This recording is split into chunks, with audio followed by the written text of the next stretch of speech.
Hello, welcome. इस base को देखते ही एक चीज बिल्कुल क्लियर हो जाती है।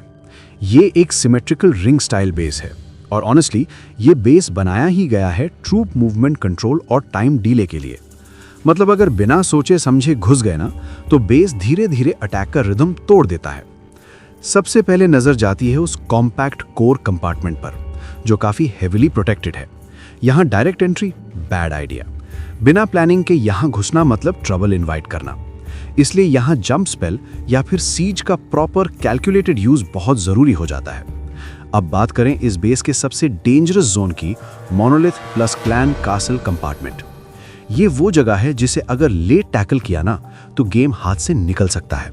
हाई डैमेज और सीसी प्रेशर मिलकर अटैक को ऐसे डिस्टॉर्ट कर देते हैं कि रिकवरी मुश्किल हो जाती है। रिवेंज टावर कंपार्टमेंट देखने में इजी लगता है, पर ट्रस्ट मी, ये एक ट्रैप है। Perfectly placed invisible tower and अंदर में प्लेस्ड रिवेंज टावर ट्रूप्स की जान निकालने में काफी है। ओवरऑल इस बेस को तोड़ने के लिए 3 चीजें नॉन नेगोशिएबल हैं: early monolith engagement, clean pathing और हीरो एबिलिटी प्रेजर्वेशन। अगर ये मिस हो गया तो एंड गेम में आर्मी का मोमेंटम बस टूट जाता है। मैंने इस अटैक की स्टार्टिंग मोनोलिथ सेक्शन से की और हाँ, ये डिसीजन बिल्कुल प्लान था। रीजन सिंपल था लेकिन बहुत critical. Enemy clan castle presence. अगर उसे जिंदा छोड़ देता तो लेटर स्टेज में पूरा अटैक केओस बन जाता। इसलिए मैंने सोचा पहले ही सांस लेने से पहले खत्म कर देते हैं। अब ट्रूप और स्पेल का सीक्वेंस देखो, बिल्कुल प्रिसाइज था। 15 थ्रोअर्स, साथ में grand warden with red gem और उनको सपोर्ट कर रहे थे हीलर्स।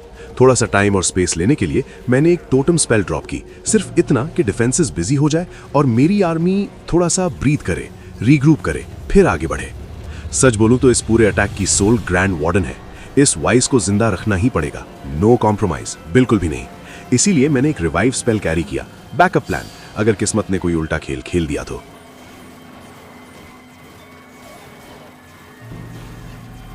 फिर नेक्स्ट फेज आता है। क्वीन डिप्लॉय होती है, एबिलिटी तुरंत यूज कर दिया, जायंट एरो निकला, एक रेसलर पैदा हुआ, डिफेंस टूटने लगे।